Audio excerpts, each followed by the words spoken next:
What's up, y'all? It's Wix Patton. I'm rocking with These Urban Times this morning. Y'all tune in and check it out. These Urban Times, sitting down today with a gentleman who has a very dope story. So it's dope to sit down and chat with you. Let our audience hear about some of the dope things you have going on. Wix Patton, you've taken a narrow road to hip hop. So I want to dive into it. For those who don't know about what you've done previously, you played college football at Georgia, one of the top schools in the nation. Yes, sir. And then you made a wave, a viral wave, because of your music, a song 100 Miles. We'll talk to you about that as well. But first and foremost, before we dive into the music, I want to know a little bit more about the sports realm. So you played at Georgia. Yes, sir. And then you decided, not, to give up football or to leave that chapter of your life alone to pursue music. Talk to me about your football career and how everything began with that.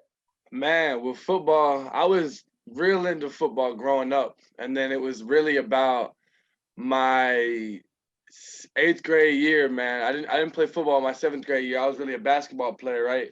8th grade, I got cut from the football team, and that was like one of those moments for me where I was like, man, okay, I gotta find that, you know what I'm saying? I just had to spend all that time I spent towards training towards football. I had to go find another medium and facet. And it was around that time that I fell in love with music. And so right around there, I started writing music and was really getting, really just finding that part of myself, and was writing music all throughout high school, dropping mixtapes and stuff like that. Got back into football my junior year of high school. Honestly, after the mixtapes weren't really selling the way I needed them to sell, you know what I mean, in high school. So went back to football after kind of realizing I needed a facet to, get into a good school too. I had grown into about 6'5". I hit a crazy growth spurt from my sophomore to junior season year or whatever.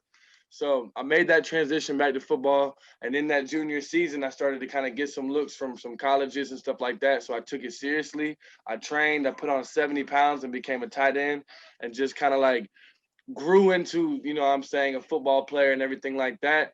Committed to Louisville while I was still in high school. Was committed to them for about a month when Lamar Jackson was there. And then took 2 visits over there. And then it wasn't until Georgia came to my school, I met with them. Obviously, my folks fell in love because I'm from Georgia. So I made my way over to UGA, had a meeting with Coach Smart, and it was pretty much raps from there. So made my way to UGA, and then from then on, man, just kept my head down, was grinding. And it's crazy because rap has always been a part of me. It kind of just circled back around when we went to the Rose Bowl, and that was where everything kind of went viral. We were at a team event over in California, and some of our teammates were freestyling. Tristan Thompson, Dominic Sanders. You got just Sony Michelle, all types of people hopping up on the mic and just, having a good time cutting up. And it was at the very end, I'm keeping myself, low key. I'm just talking to my friends, and they're like, all right, does anybody want to come back up here and spit something before we let the comedians go on? And I'm just sitting there, head down, like, nah. And all of a sudden, 2 of my homies were just like, nah, Wix can rap. Wix. And so they're looking around, just like hyping everybody up. I'm like, oh my gosh, like, nah, like, I'm just a little I keep my cool. And so then the whole team started chanting it, I guess, because they just thought it would be funny. They're like, oh, this white boy's about to go up here and rap. Okay. So I get forced up on stage. I go up there and they put on like a mask off beat. I think it was Future or Kodak Black or something. It was something. They threw that on. I started rapping. Everybody pulled their phones out and videotaped it.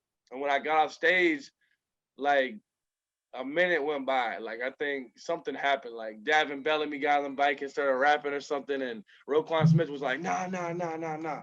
Wiz, come back up here. We better do this one more time.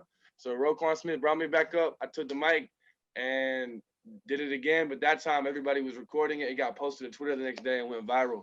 So basically off that viral experience I got with our cornerback, Tyreek McGee, me and him decided, okay, we're going to create an experiment EP where basically we see where 2 college football players put out a tape, what will kind of like come from that, because we both have musical backgrounds. We put the EP out, and like a day went by, and all of a sudden all the UGA articles picked it up. The 247 recruiting places started picking it up. Then the New York Times jumped on, and they picked it up over this one song that we had called Whoa There. So off of that, man, it was like I don't know. It was crazy. You know what I'm saying? From then on, I decided, okay, yeah, this is something I've always wanted, and I'm finally getting the, you know what I mean, I guess like the press and the attention that I always wanted that I didn't receive beforehand. So I kind of stuck with it. I put out 100 miles, and then once I put out 100 miles after that tape, I kind of started to get that. Um, I don't know. I guess the attention I wanted to as an artist, and not some just a UGA football player trying to rap. You know what I mean? Because for me, who always had a musical background, that was just kind of like the tip of the iceberg to finally be able to like have that type of respect, I guess, from a musical standpoint. So I just started getting the studio heavy, and it just got to a point where I put out a Go Dog song, and off of that Go Dog song, they started playing it in the stadium a little bit. And once that kind of generated some buzz, the NCAA caught word, and they saw that I was generating money as a college athlete, I mean, off the likeness of UGA because I dropped a Go Dog song. And so they wanted me to take down all the music, all the social media posts, everything that I had circling around me being an artist. So they kind of faced me with the decision, do you want to continue to be an artist? Or do you want to just be a college football player? So, I decided that after that season, it was going to be my last season. And I kind of just I chose music, dropped out, and moved back to Peachtree City with my parents. And it was about 4 days later after moving back home that I got introduced to Don Perry, who was an attorney here in Atlanta that took me over to camp. And I know I'm talking my head off, but No, because that is what I wanted to ask you. That was actually where my next question yeah, tap me in. what was going to lead into and whatnot. Because I know that you do have a situation with Atlanta Global Music. So tell us and let us know how that situation came about. Man, so Atlantic Global Music came about because as soon as I had left UGA, right, I'm kind of like, I had this team that I had built around me that was, invested as far as me being an artist. So that at least gave me some, comfortability to leave school because I already had a plan set out for me of how I was going to push my artistry, right? So the team that I currently had, it's crazy, man.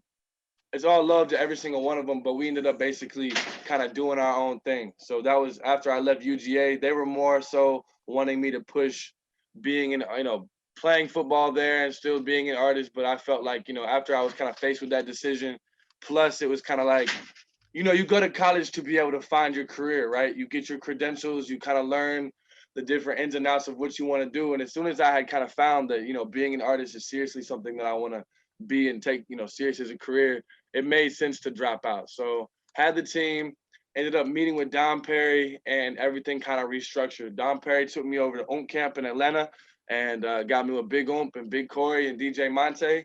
And after I kind of met with them a couple times, we decided that, I was going to record with them. So we went from recording a whole project to recording 175 songs over the last year and a half.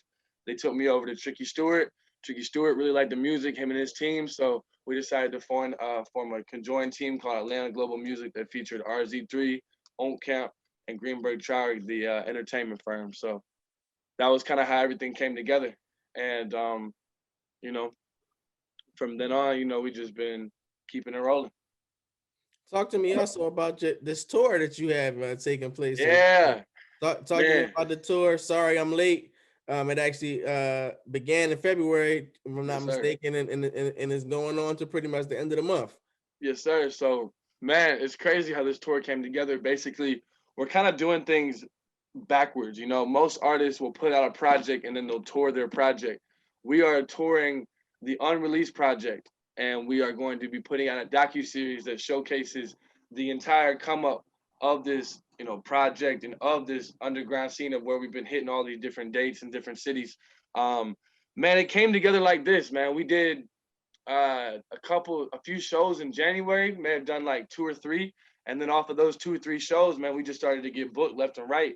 So our whole February and March was booked up, and we were like, man, we got 20 some dates on here. You know what I'm saying? We might as well go ahead and call this a tour and go ahead and push it. So we created the Sorry I'm Late tour, man. And like I said, we've been documenting the entire journey that we're going to be showcasing in a YouTube series, as well as just been promoting the project organically and just being able to perfect the actual, performance of the songs, as well as kind of get the song word of mouth out before we even put the project out. So, man, it's been interesting. It's my first tour. So getting to navigate this thing. That's why I was a little bit late running to this thing. So that's why the whole theme is sorry I'm late. It's because we've been literally figure it out as we've gone. But everything has definitely been it's been incredible so far with this tour. I'll tell you one thing, because really it's just created unity amongst our whole team. You know what I mean? Because I got Atlanta Global Music, but I got a team of, like Hunter Simmons, my photographer, Donovan Brooks with One Eye Productions. I got a lot of video crew. I got a lot of basically just young hustlers around me who are helping to push this movement, man. And, we got like 15 plus people out every single night kind of facilitating how we do things. So it's been a blessing, you know what I mean? And we've created a lot of like I said, word of mouth that's been going around locally. And we wanted to be able to push the movement that's happening here in Atlanta because, the foundation that Camp built was already something that, inspired me to want to go ahead and get everybody united and together before we try to take this thing globally, which is what I felt like Atlanta Global represented, you know what I mean? So that's been kind of like the overall mission. Okay, I respect that. I damn sure respect that. I also understand you got a album that'll be dropping towards the summertime. That you're working on a project that's gonna be dropping towards the summer. Can you give us some information on that as well? Yeah, man, let's go over it. So basically, that's what the tour is. It's called, the project is gonna be called "Sorry I'm Late," and man, it's basically just a compilation of, the last 2 years, man. Just been creating with Camp for a long time and really getting together and formulating the project in a way to where we're taking people through the different moods that we're doing. We've tapped into so many different genres. I've grown up with so many influences, from rock to hip hop to pop to R&B to soul to funk. So we're basically just tapping into all these different waves and just finding, we just kind of found our sound through it. So we're going to be taking people through a lot of different vibes because we do want to go global. We want to be able to touch people in different ways or even introduce people to different genres that they may not like, in a sense of how, normally they may not like, but we're able to deliver it in a way to where people may appreciate it. You know what I mean? So, we're super excited. It's just been trying to find the right records to piece together in this time right now. So I think that we finally found it. We've got all the intros and the skits and everything put together. So it's a finished project. It's just about getting it out on that date. So are there any artists that you worked along with on the project, or any production that you can throw out there? Some of the producers you were working with? Basically been working with Big Corey, DJ Monte. I got one record I really want to announce, but they told me not to speak on it in any interviews. But okay, one of my producers of all time is on the project. Feature wise too, they don't want me to say who it is, but man, just know we got some surprises on there. You know what I'm saying? We got some surprises, so that's really all I got to say. Is just some surprises, but mainly everything is coming from the Camp. Yes, sir. Everything. Okay. Do you have a specific date on which you'll be dropping the project, or is that still? Now the date is yet to be announced, mainly because we're just kind of going over the final touches of everything we need. But it's actually done, so it should be coming out early this summer, is what it's looking like right now. Okay, man. Well, it's great to sit down and chat with you. Can you let our audience know where they can check out some of your videos? I've had the opportunity to check out some of your videos over the past month. Let them know how they can check out some of your music, where they can stream some of your music, how they can stay in touch with your movement, and how they can stay focused with you on social media as well. Man, y'all tap in. I'm Wix Patton on all platforms, all social medias, all music platforms. So just look me up. And if you want to see my story, obviously tune into Urban Times and tap in on Google. You should be able to read everything you want to read about. So I appreciate y'all for having me. Appreciate you, in your time. So yes, sir. Much love, man. Much love. When your project drops, we're going to sit down and chat with you again, so we can get some insight definitely on the project and hear some more about the hidden features and stuff like that. Yeah, man. definitely, man. I appreciate you. All love.